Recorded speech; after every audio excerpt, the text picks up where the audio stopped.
बिस्मिल्लाह इन्नल हम्दुलिल्लाह नहमदुहु व नस्तईनुहु व नस्तगफिरुह व नऊज़ु बिल्लाहि मिन शुरूरि अनफुसिना व मिन सय्यिआति अमालिना मन यहदिहिल्लाहु फला मुदिल्ल लहु व मन युद्लिल फला हादिय लहु व अशहदु अन ला इलाहा इल्लल्लाहु वहदहु ला शरीका लहु व अशहदु अन्ना मुहम्मदन अब्दुहु व रसूलुहु अम्मा बाद फ़इन्न खैरल हदीसि किताबुल्लाह व खैरल हदी हदी मुहम्मदिन सल्लल्लाहु अलैहि वसल्लम व शर्रुल उमूरि मुहदसातुहा व कुल्लु मुहदसातिन बिदअह व कुल्लु बिदअतिन दलाला व कुल्लु दलालातिन फिन्नार। अस्सलामु आलैकुम व रहमतुल्लाहि व बाराकातुहू। আমরা সুন্নাহ নিয়ে তো একটু ডেফিনিশন বা ইত্যাদি পড়লাম গত কয়েকটা আয়োজনে। আজকে ইনশাআল্লাহ আমরা হাদিস নিয়ে একটু পড়াশোনা করব। এটা জানা উচিত সবাই, মানে অন্তত ফাইনাল ডিটেলসে না গেলেও গ্রস জিনিসগুলো সবার জানা উচিত। উপরে বা যতটুকু শুনলে আমরা একটা জিনিস এর গুরুত্ব বুঝতে পারবো। সহিহ, জয়ীফ বা জাল ক্যাটাগরিগুলো মোটামুটি ভাবে আর কি, অথবা হাদিস ইটসেলফ কি। তো ডিকশনারির অর্থ আমরা সবসময় জানি যে ইসলামী টার্মসগুলা, ইভেন সুন্নাহর ব্যাপারে আমরা দেখছি বা অনেক কিছুর ব্যাপারে, আকীদার ব্যাপারে আমরা দেখছি যে ইসলাম ঈশ্বরের একটা ডিকশনারির একটা মিনিং হতে পারে, ইসলামের একটা মিনিং হতে পারে, ইসলামী পরিভাষায় মিনিংটা অন্য হতে পারে একটু। যেমন সালাত হচ্ছে জেনারেল সেন্সের দোয়া, কিন্তু ইসলামী কোনো লিটারেচারে আমরা যখন সালাত বলি তখন আমরা নামাজ বুঝি, যেটাকে আমরা নামাজ বলি এই দেশে, প্রেয়ার, সেটা বুঝি। তো হাদিস শব্দটার অর্থ হচ্ছে আপনার ইসের অর্থ, ডিকশনারির অর্থ হচ্ছে নতুন, সাম্প্রতিক, নতুনভাবে অস্তিত্ব লাভকারী, প্রথমবারের মতো যেটা দেখা গেছে, শোনা গেছে, এরকম জিনিস, আগে যা ছিল না, তথ্য,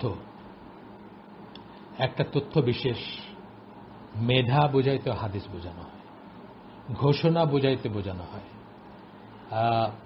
একটা জিনিস বা ব্যাপার বোঝাইতে বোঝানো হয়, যা নিয়ে কথা বলা হয় সেটাও বোঝানো হয়, যা বলা হয় সেটাও বোঝানো হয়, অথবা বর্ণনা করা হয়। এত কিছু কভার করে, শুধু করে। কোরআন এবং হাদিস দুটোতেই শব্দটি একটি ধর্মীয় যোগাযোগ, একটা সাধারণ কাহিনী। আমরা প্রথমটা বললাম ডিকশনারি, এখন আমরা আসতেছি ইসলামিক পরিভাষায় কি কি সেন্সে ব্যবহার করা হয়েছে। এটা শব্দটি ধর্মীয় যোগাযোগ, সাধারণ কাহিনী, ঐতিহাসিক কাহিনী, একটা ঘটমান কাহিনী বা কথোপকথন বোঝাতে বলা হয়েছে। এটা ঠিক আছে। পারিভাষিক ভাবে একটা হাদিস হচ্ছে মূলত রাসূল সাল্লাল্লাহু আলাইহি সাল্লামের যে কোনো বর্ণনা। ডিকশনারি পড়লাম, কোরআন হাদিসে ভ্যারিয়াস ব্যবহার দেখলাম আমরা। এখন যদি আপনি ইসলামী পরিভাষায় কেউ যদি শুধু হাদিস বলল, আপনার দেখো তো হাদিসটা কি বলে, বা ওই হাদিসটা নিয়ে আসো, বা ওই হাদিসের বইটা নিয়ে আসো, আপনি কি বুঝবেন? আপনি এই অর্থটা বুঝবেন যেটা আমরা এখন বলতেছি, যে মূলত রাসূল সাল্লাল্লাহু আলাইহি সাল্লামের যে কোনো বর্ণনা, তার কথা, কাজ, নীরব সম্মতি, আচরণ, শারীরিক বৈশিষ্ট্য অথবা জীবন বৃত্তান্ত সংক্রান্ত যে কোনো বর্ণনা। এখানে কিন্তু বর্ণনা কথাটা আসলো সবকটার সাথে, তাই না? আর সুন্নায় কি আসছিল? এই কথাগুলো আসছিল, কিন্তু কি আসছিল? যে তার নীরব সম্মতিটাও একটা সুন্নাহ, তার কথা একটা সুন্নাহ, তার কাজ, মানে এগুলো থেকে আমরা সুন্নাহ জানবো। তার কথার থেকে আমরা সুন্নাহ জানবো, তার কাজ থেকে আমরা সুন্নাহ জানবো, তার নীরব সম্মতি থেকে আমরা সুন্নাহ জানবো, তার আচরণ থেকে আমরা সুন্নাহ জানবো, তার শারীরিক বৈশিষ্ট্য কখনো সুন্নাহ বলে থাকেন স্কলার ভেদে। এটা আমরা তো আগেই পড়ছি। কিন্তু এখন কি আসলো? ওই একই জিনিসগুলো বললাম আমি, কিন্তু সাথে কি বললাম? সংক্রান্ত যে কোনো বর্ণনা, মানে এটা একটা রাইট আপ, অথবা এটা একটা লেখা বা কারো একটা বলা, যেটাকে লিপিবদ্ধ করা হয়েছে। হ্যাঁ, কেউ বলছেন যে আমি রাসূল সাল্লাল্লাহু আলাইহি ওয়াসাল্লামকে বলতে শুনছি বলে একটা কথা বলছেন, বর্ণনা বলছেন, ন্যারেশন যেটাকে আমরা বলি, সেটা লিপিবদ্ধ হয়েছে, সেটাকে আমরা হাদিস বলবো। আর যে কাজটা, যে অনুমোদনটা, যে আদেশটা, যে নিষেধটা, এগুলো সব কনস্টিটিউট করে সুন্নাহ। এক একজন স্কলার এক একভাবে, সেটা আমরা তো আর শিখছি অলরেডি। অন্য কথায় হাদিসের স্কলাররা যেভাবে সুন্নাহর সংজ্ঞা দিয়ে থাকেন সেই অনুযায়ী সুন্নাহ সংক্রান্ত যে কোনো বর্ণনাই হচ্ছে হাদিস। আরও জিরোইং করলেন হাদিসের স্কলাররা কি করে, সুন্নাহ বলতে অনেক বড় একটা ওয়াইডার রেঞ্জ কভার করেন, তাই না? অনেক বড় একটা ওয়াইডার রেঞ্জ কভার করেন। যা কিছু হাদিসে আসছে সেটাকেই তারা সুন্নাহ বলেন।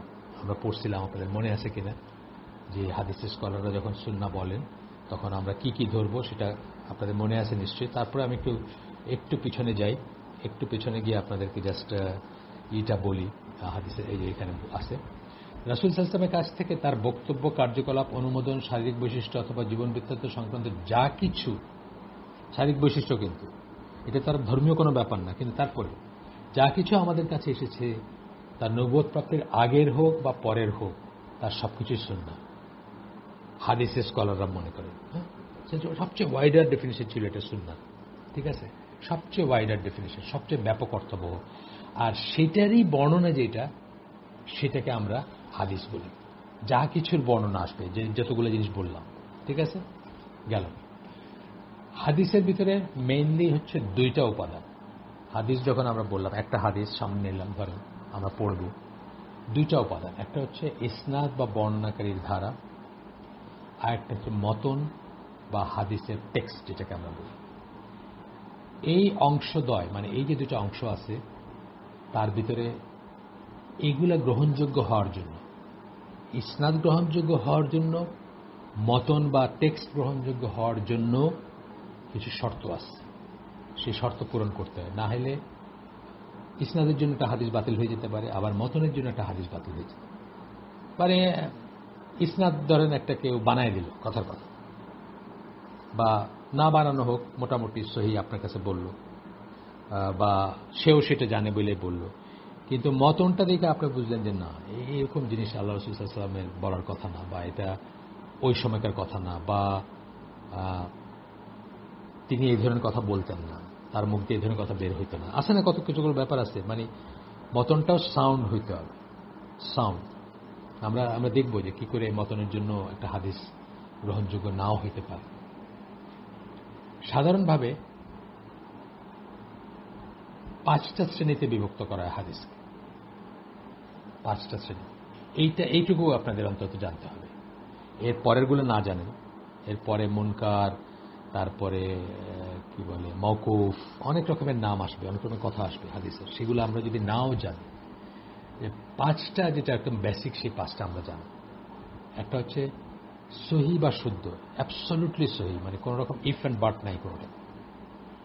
আরেকটা হচ্ছে হাসান বা ভালো, এটা সহির পরবর্তী স্টেজ বা স্টেপ, সহির মতো স্ট্যাটাসের না, কিন্তু এটাও গ্রহণযোগ্য। আমরা দেখব, মানে ইসে যাব, আমরা ডিটেলসে যাব। তারপরে হচ্ছে জয়ীফ বা দুর্বল। জয়ীফ কথাটা আপনারা শুনছেন নিশ্চয়ই, জয়ীফ বা দুর্বল হাদিস, 3টা বললাম। 4 নম্বরটা হচ্ছে জয়ীফ জিদ্দান। জিদ্দান কথার মানে হচ্ছে বেশি, বেশি, খুবই, খুবই জয়ীফ, খুবই দুর্বল, বেশি দুর্বল। আর 5 নম্বরটা হচ্ছে মাউযু বা জাল হাদিস। আচ্ছা, মাউযু বা জাল হাদিস হচ্ছে হাদিস বলে চালিয়ে দেওয়া এমন একটি বর্ণনা যা কিনা সূত্র ধরে পেছনে গেলে একজন জালকারী পর্যন্ত পৌঁছায়। এটা বলে দিচ্ছেন এখানে, একটু করে বলে দিচ্ছেন যে এটা হাদিসই না, আসলে সত্যি কথা যেটা, এটাকে হাদিস বলাও উচিত না, কিন্তু জাস্ট ক্যাটাগরি বা এই শ্রেণী ভাগ করার জন্য, যেহেতু এগুলো অনেক বইয়ে পাবেন বা অনেক জায়গায় পাবেন, সেই জন্য শ্রেণী করার জন্য আমরা বলতেছি। কিন্তু আসলে তো যেটা জাল সেটাকে হাদিস নাকি, যেহেতু হাদিসই না আমাদের অনুযায়ী। হাদিসের আলোচনা করতে গিয়ে অনেক স্কলারই এই শ্রেণীর বর্ণনাকে হাদিস বলেই গণ্য করেন না। এটি যেটা বললাম আমি, যে এটা হাদিসই না, তো এটা ধর্তব্যের ভিতর আসে না। কিন্তু অনেকে করেন কেন? কারণ আপনি এগুলো একটা বইতে পেয়ে যাবেন, কোনো একটা বর্ণনায় পাবেন, কোনো একটা বইতে পাবেন, ধর্মীয় বইতে পাবেন, হাদিসের বইতে পাবেন, বুখারী মুসলিমে পাবেন না, but there R other books যেগুলোর অনেক হাদিস সহি, আবার অনেক হাদিস দুর্বল, বা অনেক হাদিস আবার জাল আছে। আচ্ছা, এই সবকটাকে যদি আপনি শুধু দুইটা শ্রেণীতে ভাগ করতে চান, আমরা যেমন এরকম একটা উদাহরণ বলেন তো, সবাই মনে করেন তো, যে এরকম আরও একটা জিনিসকে আমরা অনেক সময় শুধু দুইটা শ্রেণীতে ভাগ করি সহজে বোঝার জন্য। বলছিলাম বোধহয় আপনাদের যে সকল ইবাদতকে আমরা দুইটা শ্রেণীতে বিভক্ত করি, একটা হচ্ছে ফরজ, একটা হচ্ছে নন ফরজ। নন ফরজ যেটা, সেটাকে আমরা নফল বলি ঢালাওভাবে। তার ভিতরে সাব ক্যাটাগরি আছে, সুন্নত মুআক্কাদা, সুন্নত গায়ের মুআক্কাদা, মুবা বা নফল, বা একেবারেই মানে করতে হবে এমন কোনো কথা নাই, অনেক রকম আছে। হ্যাঁ, মুস্তাহাব, নানা রকমের সওয়াবের ক্যাটাগরাইজ করা আছে বা ক্যাটাগরি আছে, বা সওয়াব ছাড়াও মানে তাগিদেরও ক্যাটাগরি আছে। একটা হলো সওয়াবের ক্যাটাগরি আছে, একটা হচ্ছে তাগিদের ক্যাটাগরি। ফরজ হচ্ছে, ফরজ ইবাদতগুলো হচ্ছে তাগিদের দিক দিয়েও হায়েস্ট, সওয়াবের দিক দিয়েও হায়েস্ট। হ্যাঁ, আল্লাহর কাছে সবচেয়ে প্লিজিং, এটা কিন্তু মনে রাখবেন। আল্লাহ কেন এগুলো ফরজ করছেন, যে কোনো ফরজ ইবাদত কেন আল্লাহ ফরজ করছেন, আল্লাহর কাছে এগুলো সবচেয়ে প্রিয়। তাইলে ইম্পর্টেন্সের দিক দিয়েও এগুলো, সওয়াবের দিক দিয়ে এগুলো সবসময় মনে করবেন, মনে রাখবেন যে এগুলো সবচেয়ে উপরে, এগুলোর আসন, তারপরে হলো অন্যগুলো। আচ্ছা, তো বলতেছেন যদি দুই ভাগে আমরা ভাগ করতে যাই, তাহলে একটা হচ্ছে গৃহীত হাদিস যেগুলো গ্রহণ করা যাবে, আর একটা হচ্ছে প্রত্যাখ্যাত হাদিস যেগুলা গ্রহণ করা যাবে না। তাহলে গৃহীতের ভিতরে আমরা এই যে ক্যাটাগরি পড়লাম পাঁচটা, আমরা এমনি বুঝতেছি, খুব বেশি মানে ইন্টেলিজেন্সের দরকার নেই, বুদ্ধিমত্তার দরকার নেই। আমরা এমনি বুঝতেছি যে এখানে ভিতরে প্রথম দুইটা হবে গৃহীত হাদিস, সহি এবং হাসান হবে গৃহীত হাদিস। ঠিক আছে, কারণ একটা আমরা বলছি সহি বা শুদ্ধ, আর একটা বলছি হাসান বা ভালো। হাসান কথাটা মানে কিন্তু সুন্দর, কখনো কখনো ভালো। যখন আমরা ওয়ালাদুন হাসানুন বলি, তখন আমরা কি বলি, ভালো ছেলে বলি, একটা ভালো ছেলে। ওয়ালাদুন জামিলুন যখন বলি, তখন একটা সুন্দর ছেলে বলি। বাট হাসান কথাটা সুন্দরও একটা ইম্পোর্ট আছে, ঠিক আছে, সুন্দর একটাই আছে। এটা নিয়ে একটা আলোচনা শুনতেছিলাম একবার, যে যখন কাউকে জামিল বলা হয়, বা জামালুন থেকে জামালুন মানে কি উট থেকে আসছে, উট থেকে এসে জামালুন থেকে জামালুন, হ্যাঁ, বা জামাল আমরা যেটাকে বলি। তো জামাল বলা হয় যখন কারো নাক সুন্দর হয়, উটের নাকি নাকটা সুন্দর, কিউট নাকটা।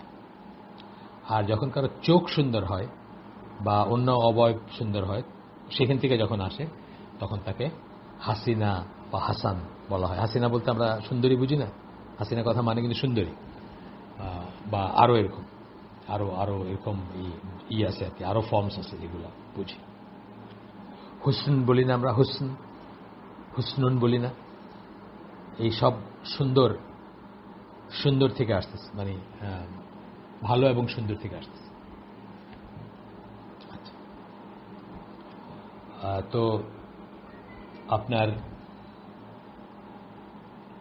ইসলামিক আইনসূত্র বা দলিল হতে হলে একটা হাদিসকে অবশ্যই গৃহীত হাদিস হইতে হবে, অর্থাৎ আইদার সহি অথবা হাসান পর্যায়ের হইতে হবে। হয়ে গেল, কিন্তু একটা বড় একটা মূলনীতি বলা জানা হয়ে গেল আমাদের। ইসলামী কোনো আইন প্রণয়ন করতে হইলে, কোনো দলিল হিসাবে যে আমরা বলব, ওই যে উসুলিদের কথা বলছিলাম, উসুল ফিক যারা করেন, তারা কি করবেন, আইন প্রণয়ন করতে হলে কেবলমাত্র সহি বা হাসান হইলে সেটাকে দলিল হিসাবে নেবেন, নাহলে তারা বাতিল। যে কোনো হাদিস নিজ গুণে সহি বা হাসান বলে পরিগণিত হতে হলে তাকে নিম্নলিখিত 5টি শর্ত পূরণ করতে হবে। যে কোনো হাদিস নিজ গুণে কেন বললেন, বাই ইটসেলফ। আমরা পরবর্তীতে দেখব যে অনেক সময় বাই ইটসেলফ না হয়েও অনেক হাদিস দুর্বল আর মিনিংটা যদি সাউন্ড হয়, আমরা দেখব তখন সেটাকে উন্নীত করা হয় অনেক সময় হাসান পর্যায়ে, সেটা আমরা পরে দেখব। বাট আপাতত আমরা যেটা দেখতেছি যে কোনো হাদিস নিজ গুণে মানে বাই ইটসেলফ যদি সহি বা হাসান বলে পরিগণিত হয়, তাহলে তাকে 5টা শর্ত পূরণ করতে হবে। এগুলাও আপনারা জানতে পারেন, এগুলাও খুব বেশি জটিল কিছু না বা খুব বড় স্কলারলি কিছু না, এগুলাও আমরা একটু পড়তে পারি। আমরা কি ওই যে মুনকার বা ওই ধরনের জিনিসগুলো, হয়তো মওকুফ ওই জন্য জিনিসগুলো পড়বো না। গরিব, গরিবও হয়তো পড়বো আমরা কিছুটা, গরিব হয়তো আসবে আমাদের এসে। গরিব মানে বাংলাদেশি গরিব না, গরিব মানে হচ্ছে যেটা কম পরিচিত। এটা নিয়ে মুসলিম উম্মাতে অনেক ফিতনা আছে এবং মুসলিম উম্মাতে ভাগাভাগি আছে, সুতরাং এটা আমাদের জানা দরকার আছে, আমরা পরে দেখব। 5টা শর্ত আমরা আজকে পড়ে হয়তো আজকের জন্য শেষ করে দিতে পারি। আমি খুব বড় করতে চাই না আজকে, হ্যাঁ আজকের জন্য আমরা এই 5টা শর্ত পড়েই শেষ করে দেবো ইনশাআল্লাহ। প্রথম শর্ত হচ্ছে কি, ধারাবাহিকতার সূত্র বা ইসনাদ নিরবচ্ছিন্ন হতে হবে, কোনো ব্রেক থাকতে পারবে।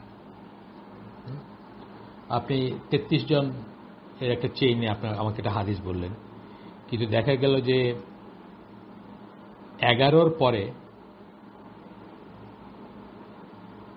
জাম্প করে 100 বছর পরে এসে 12, মাঝখানে কে ছিল এটা জানা যায় না, ব্রোকেন চেইন যেটাকে বলে।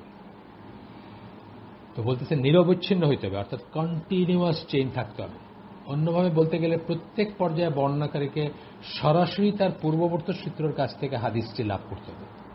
যখনই আমরা বললাম যে আলবানি বলছেন এটা সহি, তাহলে আলবানির আগে উনি সরাসরি কার কাছ থেকে হাদিসটা জানছেন সেটা আমাদেরও জানতে হবে, আলবানিরও জানতে হবে, আলবানিরও বলতে হবে, যদি আমরা সেই পর্যন্ত জিজ্ঞেস করি বা জানতে চাই। ঠিক আছে, যার বরাত দিয়ে তিনি তা বর্ণনা করেছেন। এভাবে পেছনে যেতে যেতে তার রাসূল সাল্লাল্লাহু আলাইহি ওয়াসাল্লাম পর্যন্ত পৌঁছাতে হবে। পেছনে যাইতে যাইতে রাসূল সাল্লাল্লাহু আলাইহি ওয়াসাল্লাম পর্যন্ত পৌঁছাতে হবে। এর ধারাবাহিক সূত্রের মাঝে কোথাও যদি কোনো বর্ণনাকারী সূত্রের অনুপস্থিতি থাকে, তবে ধরে নিতে হবে সূত্রের ধারাবাহিকতা নিরবচ্ছিন্ন নয় এবং তাই অগ্রহণযোগ্য। তাইলে সেটা আর গ্রহণযোগ্য থাকবে যদি সূত্র বিচ্ছিন্ন হয়। এটা আমরা এমনি বুঝতেছি। এবং আমি আপনাদেরকে বলছি যে আমার ছেলে যখন সনদ নিল, সনদ পাইল রাদার, ইজাজাত এবং সনদ, ওস্তাদ আব্দুল হামিদ সুদানি শেখ তার কাছ থেকে, দারুল ইসলাম ইউনিভার্সিটি ছিল উত্তরাতে, ওই ইসলামিক স্টাডিজ দাওয়ার বা ক্যাম্পাস ছিল এখানে, তো ওইখানে আমি প্রেজেন্ট ছিলাম। তো ওস্তাদ আব্দুল হামিদ তার চেইনটা শোনাইলেন যে উনি যে অথরিটিতে সনদটা দিচ্ছেন আজকে, আরেকজনকে ইজাজত দিচ্ছেন, সনদ দিচ্ছেন, সার্টিফিকেট দিচ্ছেন, উনি কিভাবে এটা পাইছেন, তার চেইনটা আপ টু রাসূল সাল্লাল্লাহু আলাইহি ওয়াসাল্লাম পর্যন্ত উনি পুরাটা পড়ে শোনাইলেন এবং ওনার ইসে লেখা ছিল, সেটা যে সার্টিফিকেটটা দিয়েছেন সেখানে লেখা ছিল। আচ্ছা, 2 নম্বর, সূত্রের ধারাবাহিকতায় প্রত্যেক বর্ণনাকারী একটা গেল নিরবিচ্ছিন্ন হইতে হবে, মানে নাই থাকলে মাঝখানে যদি মিসিং থাকে তো একেবারেই বাতিল। এখন বলেন মিসিং না, ঠিকই আছে ধারাবাহিকতা, কিন্তু প্রত্যেক বর্ণনাকারীকে অবশ্যই গ্রহণযোগ্য তাকওয়া, ন্যায়পরায়ণতা, চরিত্র, 3টা কথা বললেন। তাকওয়া সম্পন্ন হইতে হবে, মুত্তাকি, সবাই জানা মতে মুত্তাকি, ভিতরের কথা আল্লাহ জানেন। ন্যায়পরায়ণতা, জাস্টিস, ন্যায়পরায়ণ ছিলেন, এবং চরিত্রের অধিকারী হইতে হবে। আপনি দেখেন, আপনাদেরকে গল্প বলছি না যে একটা খালি পাত্র দেখায়, খাবার পাত্র দেখায় ছাগলকে ডাকতেছেন যে কাছে আসলে রে হয়তো ঘরে ঢুকাই দিবেন বা বেঁধে ফেলবেন, এরকম। এই সিনটা দেখে তার কাছ থেকে আর হাদিস নেন নাই, হাদিস কালেক্ট করতে গেছিলেন মুহাদ্দিস, এই সিনটা দেখে তার কাছ থেকে হাদিস। এটা কিন্তু খুব কমন একটা জিনিস, এটা কোনো মানে আমাদের গ্রামে দেখবেন মেয়েরা অনেক সময় টক টক টক টক করে আওয়াজ করতেছে, আসলে কিছু দেয় নাই, কিন্তু তার গলার আওয়াজটা শুনে মুরগিগুলো সব কাছে আসছে। হ্যাঁ, এটা হয় কিন্তু, মানে যে খাবারটা দেয় সবসময় সে একটা আওয়াজ করতেছে, এখন আসলে সে কিছু দিবে না, কিন্তু তার বাড়িতে গেস্ট আসতে একটা মুরগি সে জবাই করবে, এই জন্য টকটক করে আওয়াজ করলো, সব মুরগিগুলো একটা পট করে একটা ধরলো, ধরে তাকে জবাই করলো।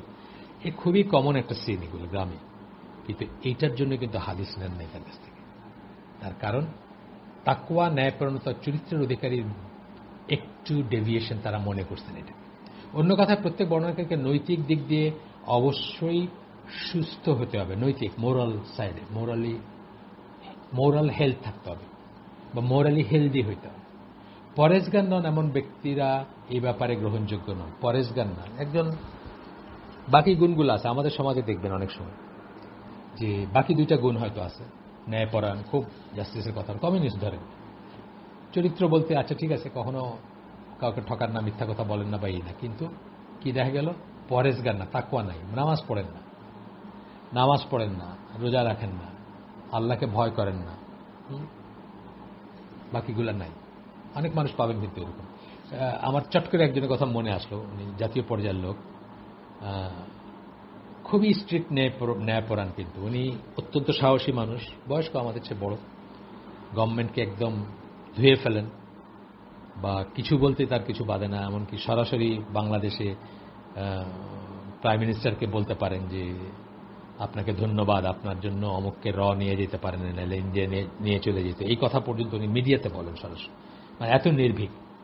কিন্তু হইলে কেবল উনি মুত্তাকি না, সুতরাং ওনার কাছ থেকে আমরা হাদিস নিতাম না উনি যদি কোনো হাদিস বর্ণনা করেন। জাস্ট একটা কথার কথা বললাম আর।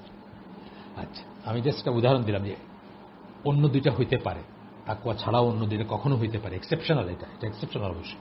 খুবই বড় বড় ক্রেডিট দিতে হবে যে আল্লাহকে বিশ্বাস না করে, অথবা বিশ্বাস করলেও সেই মতো কাজ না করেও কেউ ন্যায়পরায়ণ এবং চরিত্রের অধিকারী, চরিত্র বিষয়ে আমি জানি না, বলতে পারবো না, বাট ন্যায়পরায়ণতা আছে ওনার কাছে। চরিত্র তো আবার একটা সাবজেক্ট, মানে আমাদের দেশে যে সেন্স আমরা চরিত্র বলি। আচ্ছা, কেননা তারা যে পরহেজগার নন সেটা প্রতীয়মান করে যে তারা আল্লাহকে যেভাবে ভয় করা উচিত সেভাবে ভয় করেন না। চিন্তা করেন, আমরা কিন্তু সব বাদ। আমি বলি না প্রায়, ইয়া আইয়ুহাল্লাযিনা আমানুত্তাকুল্লাহ, ইয়া আইয়ুহাল্লাযিনা আমানুত্তাকুল্লাহ হাক্কা তুকাতিহি ওয়া লা তামুতুন্না ইল্লা ওয়া আনতুম মুসলিমুন। আমরা বলি না সবসময় যে মানে আমরা যেন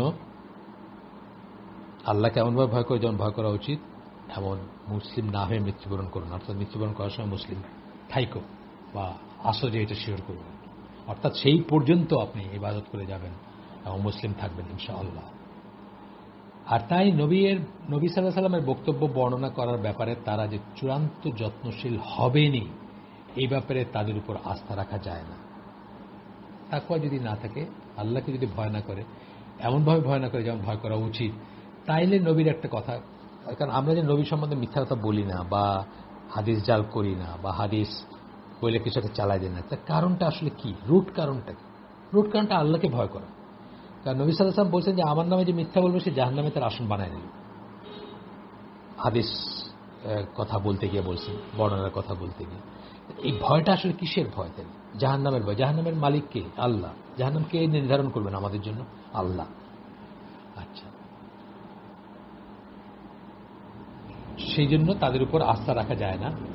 সূত্রের ধারায় যদি কেবল একজন বর্ণনাকারীও এই গুণগত মানদণ্ডে উত্তীর্ণ না হন, তার মানে ধরেন ৩৩ জনের মতো এখনকার যারা বর্ণনা করবেন ৩৩, ৩৪, ৩৫ এরকম হবে আর কি, মানে ইউজুয়ালি চেইনটা জেনারেশন যদি ধরেন আর কি, তাইলে ইউজুয়ালি এরকম জেনারেশন গেছে আর কি, ধরেন ৩৩টা ৩৪টা জেনারেশন গেছে, তাই না? মানে আপনি যদি ১০০কে ৩ দিয়া ভাগ দেন, বা ধরেন ৫০ বছর করে ১০০কে ২ দিয়ে ভাগ দেন, তাইলে ৫০ বছর যদি ধরেন, তাইলে ১৪০০ বছর, ১৪৪২ বছর, ১৪×২ = ২৮টা না? তো দেখা যায় যে এখনকার হাদিসগুলা বা এইগুলো আপনি বর্ণনাকারী পাবেন বা চেইনে পাবেন ৩৩, ৩৪ এরকম পাবেন আর কি, অ্যারাউন্ড, অথবা ৩২ বা অ্যারাউন্ড আর কি, ডিপেন্ডিং অন কত সূত্রে কতজনের কাছ থেকে আসছে তার উপরে আর কি, বা গ্যাপটা কিরকম ছিল আর কি। আমি এটা আন্দাজে বললাম, আমার ছেলের ৩৩ নাম্বার ছিল আর কি, ওই যে উস্তাদ আব্দুল হামিদ যখন দেন, উনি ৩৩ নাম্বার বোধ হয়, আমার ছেলের ৩৪, অথবা উনি ৩২, আমার ছেলের ৩৩, এরকম কিছু। সেখান থেকে আমি আন্দাজে বললাম আর কি। আচ্ছা, তাইলে কি হবে? কেবল একজন বর্ণনাকারী যদি উত্তীর্ণ না হন, একজন, বেশি না, তবে সেই হাদিসকে প্রত্যাখ্যান করতে হবে। চিন্তা করছেন? এই জন্য বলা হয় হাদিস হচ্ছে পৃথিবীর শ্রেষ্ঠ হিস্টোরিক্যাল মেথোডোলজি, ইতিহাস কালেক্ট করার শ্রেষ্ঠ পদ্ধতি হচ্ছে হাদিস। এটা নিয়ে আরো আলোচনা আছে, আমরা ইনশাল্লাহ করব সামনে। এই আপনার যদি লেগে থাকেন ইনশাল্লাহ আলোচনা আসবে, এই বইতে আসবে, বা এই বইয়ের ধারাবাহিকতা অন্য বই থেকে আসবে, দেখি আমরা কোথায় আছে, আমার মনে নেই। ৪ নম্বর হচ্ছে একটা হাদিসের ইসনাদ,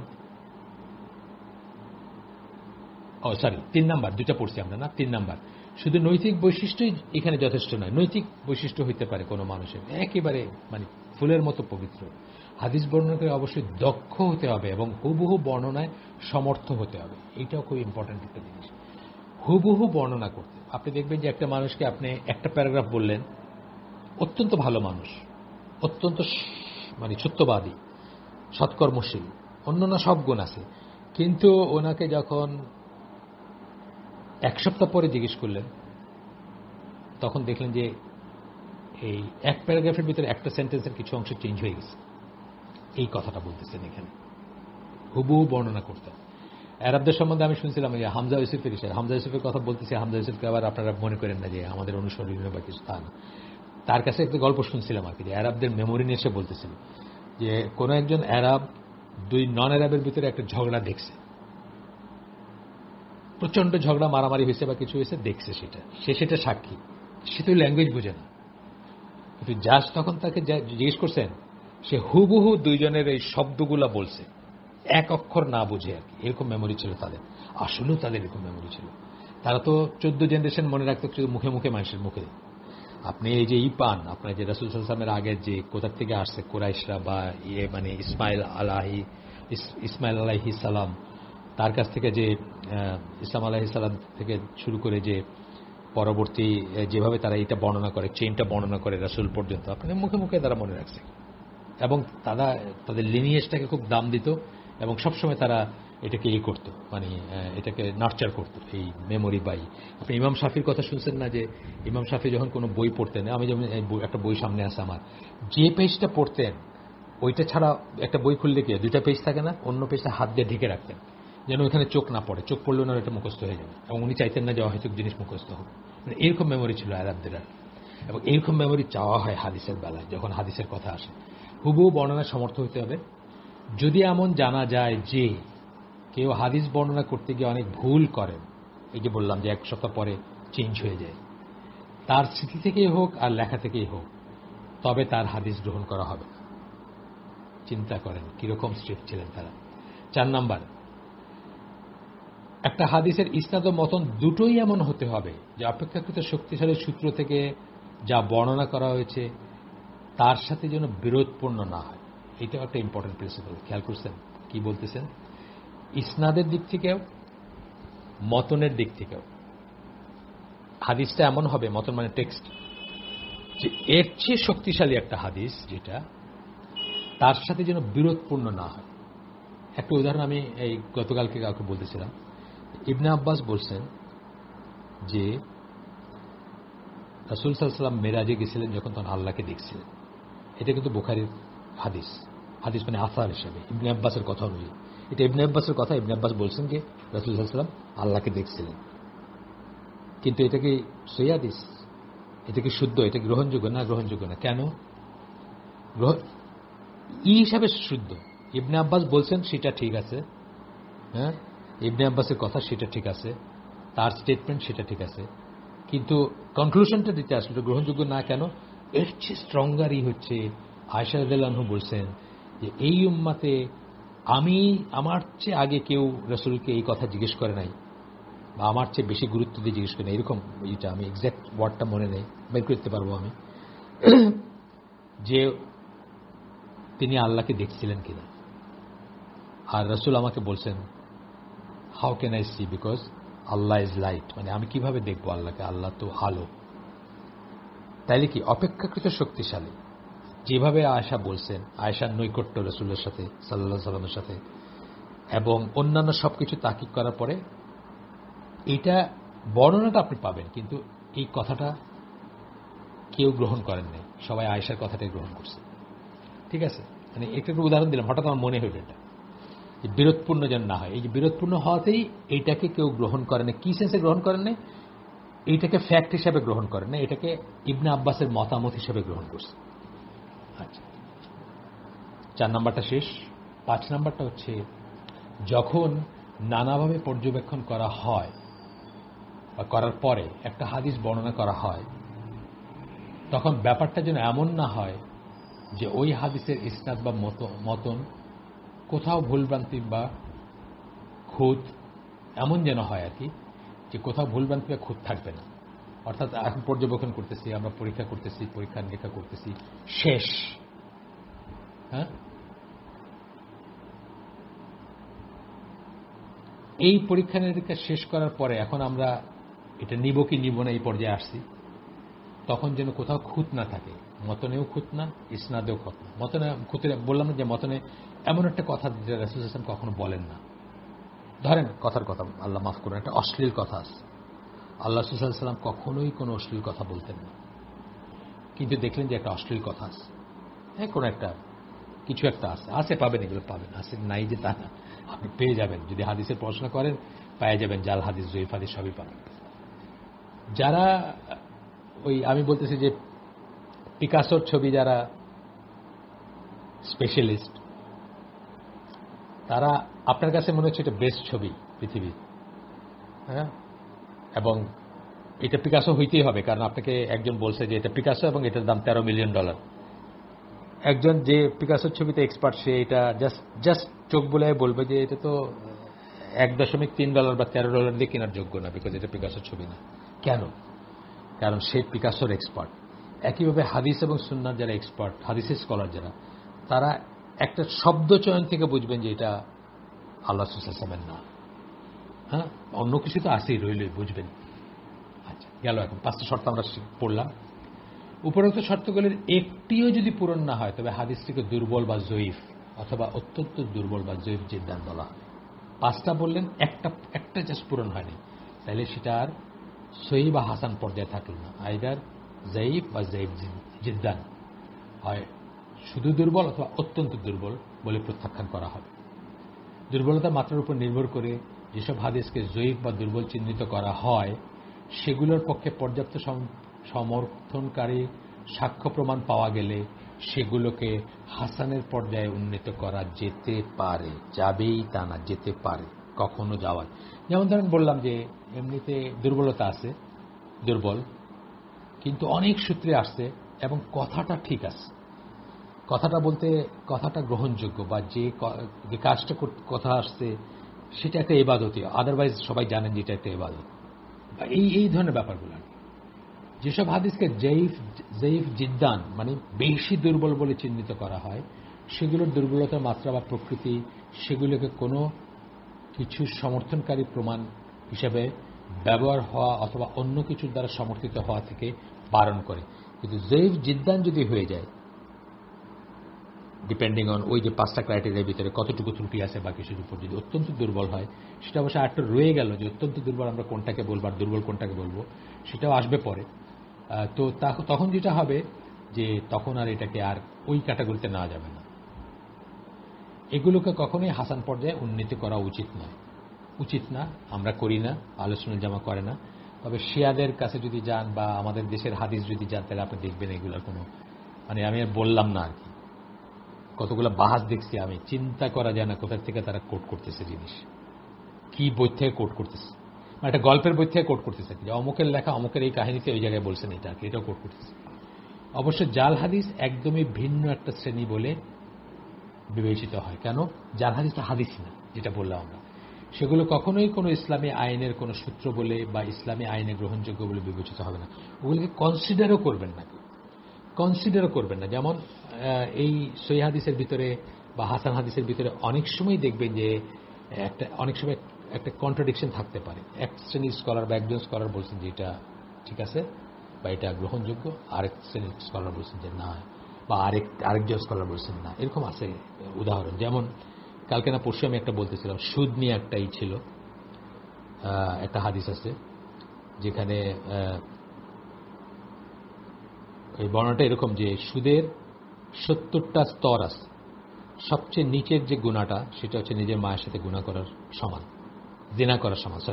নিজের মায়ের সাথে জিনা করার সমান। এটা ধরেন মতিউর রহমান মাদানী যে আছেন, এই যে আমাদের সৌদি আরব থেকে দামাম থেকেই করেন, উনি এটাকে সহি না বলছেন, কিন্তু তার চেয়ে বড় আলেম এটাকে সহি বলছেন, আমি জানি। সো এখন বোঝা যাচ্ছে কি, তার মানে এই হাদিসটার দুই সাইডে কথা আছে, এটা নিয়ে আমরা ডিসপিউটে যাব না। আমরা এইটাই জানলাম, আমাদের ওই জিনা করার একদম এক্সাক্ট ওয়ার্ড বলতে হইতে এটাকে প্রতিষ্ঠিত করারও কোনো দরকার নেই। আমরা তো এমনিই জানি যে এটা বিশাল একটা গুনাহ, কারণ আল্লাহ এবং আল্লাহ রাসূলের সাথে যুদ্ধ করার সমান না, সুতরাং বিশাল গুনাহ, বাস হয়ে গেল। আমাদের এটা নিয়ে ঝগড়া করে আর দুই ভাগে বিভক্ত, দুই ফেরকা, দুই মাযহাব হওয়ার কোনো দরকার নেই। আমরা আজকে এখানে শেষ করে দিই। সুবহানাকা আল্লাহুম্মা বিহামদিকা আশহাদু আল্লা ইলাহা ইল্লা আনতা আস্তাগফিরুকা ওয়া আতুবু ইলাইক। আমরা যে শুনলাম তার মধ্যে ভালো কিছু শুনে থাকলে সমস্ত প্রশংসা আল্লাহর, এবং খারাপ কিছু শুনে থাকলে সমস্ত ব্যর্থতা আমার এবং সেটি শয়তানের তরফ থেকে। আল্লাহ আমাদেরকে তৌফিক দিন যে ভালো শুনলাম তার উপর আমল করার। আসসালামু আলাইকুম ওয়া রাহমাতুল্লাহি ওয়া বারাকাতুহু।